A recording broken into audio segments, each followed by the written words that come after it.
सुप्रभात बच्चों। आज हम संस्कृत में व्याकरण में हम पढ़ेंगे धातुरूप और अनुवाद के नियम।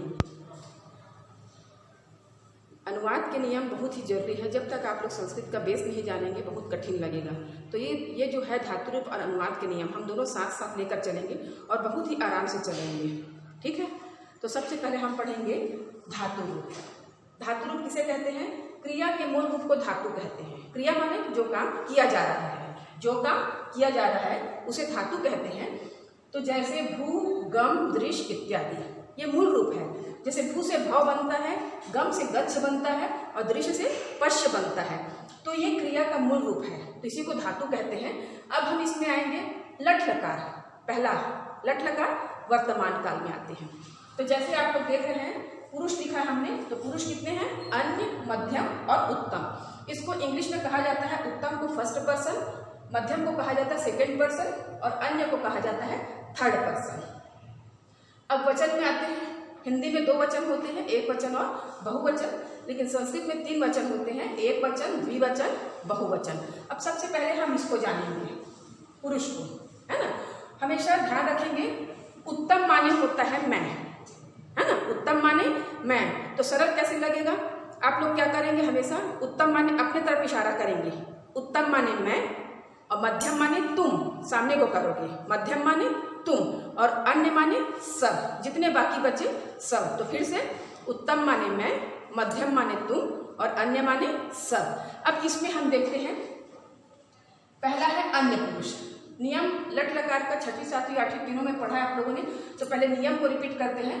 ती तह अंति, फिर मध्यम में आता है सी थह थ और उत्तम में आता है आमी आवह आम। ये नियम है। अब आप लोग सोचते होंगे हम इतना सारा क्या लिखा है। तो ये चार्ट है बच्चों, इसको आप लोग को याद करना पड़ेगा। और जब ये चार्ट याद हो गया तो कोई भी संस्कृत में आपको अनुवाद करने दे आपसे बन जाएगा, है ना। कैसे देखो, ती तह अंति। ती तह अंति के नीचे हमने क्या लिखा है? सह तौ ते। इसके नीचे हमने लिखा सह माने हिंदी में होता है वह, तौ माने वे दोनों और ते माने वे सब। तो जब कभी भी क्रिया में, क्रिया के पीछे में ती लगा रहेगा तो सह आएगा, और क्रिया के पीछे में तह लगा रहेगा तो तौ आएगा, और अंति लिखा रहेगा तो ते आएगा, है ना। अब उसी तरह देखेंगे मध्यम में सी थह थ। तो मध्यम माने क्या बताया हमने? तुम, है ना। मध्यम सी, तो त्वम, युवाम, यूयम। हिंदी में इसको बोलते हैं त्वम को तुम, युवाम को तुम दोनों और युवम को तुम सब। तो जब कभी क्रिया के आखिरी में सी लगा रहेगा तो त्वम लगेगा, और क्रिया के आखिरी में थ रहेगा तो युवाम लगेगा, और क्रिया के आखिरी में थ रहेगा तो युयम लगेगा। अब आते हैं उत्तम में, आमी आवह आमा। तो नीचे लिखा हमने अहम, अवाम, वयम। अहम माने होता है मैं, अवाम माने होता है हम दोनों और वयम माने होता है हम सब। तो जब क्रिया के आखिरी में आमी लगा रहेगा तो हमेशा अहम आएगा, और क्रिया के आखिरी में आवह लगा रहेगा तो हम दोनों आएगा, आवाम आएगा, और आमह लिखा रहेगा तो वयम आएगा। ठीक, इसको पूरा कंठस्थ कर लेंगे आप लोग। शुरू में थोड़ा आप लोग को तकलीफ होगा, 6वीं के बच्चों को तो खासकर, लेकिन जैसे जैसे ये चार्ट आपको याद हो गया तो फिर हम कुछ भी अनुवाद देंगे बन जाएगा।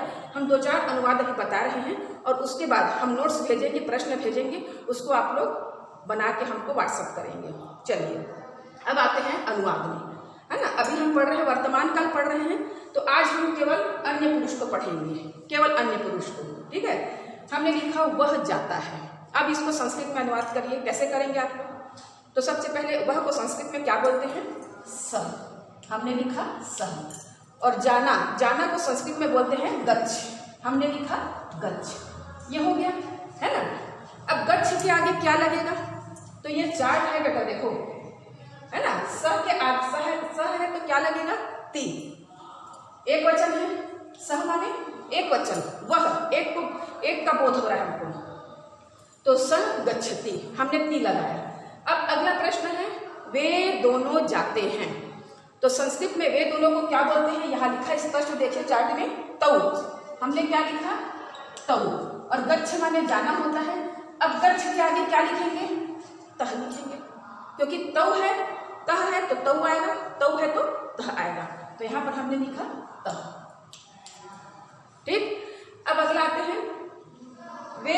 जाते हैं। तो देखो पहला एक वचन हुआ, दूसरा द्विवचन हुआ और तीसरा देखो किसका बोध हो रहा है ना, वे सब जाते हैं। इसमें कौन सी वचन का बोध हो रहा है? वे सब जाते हैं, मतलब बहुत सारे लोग जा रहे हैं। तो वे सबको संस्कृत में क्या बोलते हैं? ते।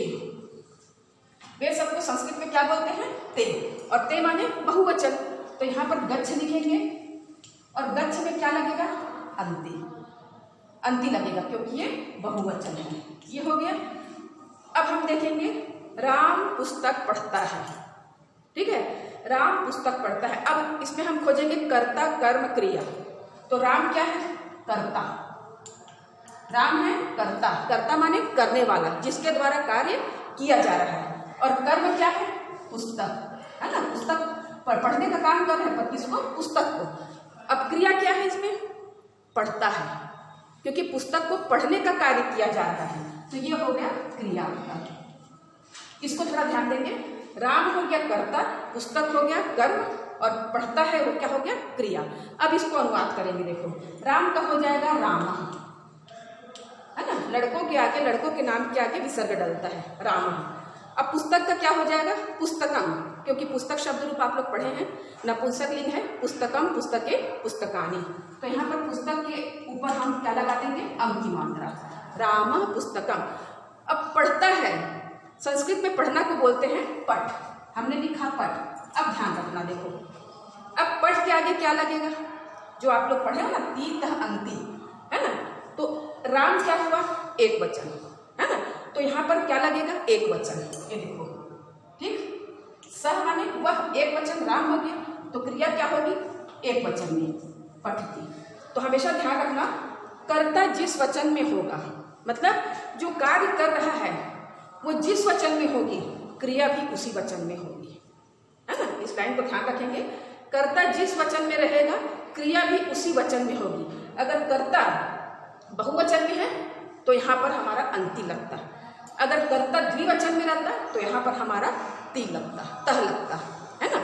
तो कर्ता जिस वचन में रहेगा, क्रिया भी उसी वचन में होगी। तो बेटा ये जितना चार्ट बना है इसको आप लोग याद कर लेंगे, क्योंकि हम अब डेली इसी को पढ़ेंगे चार्ट के अनुसार। ठीक है, अगली क्लास में।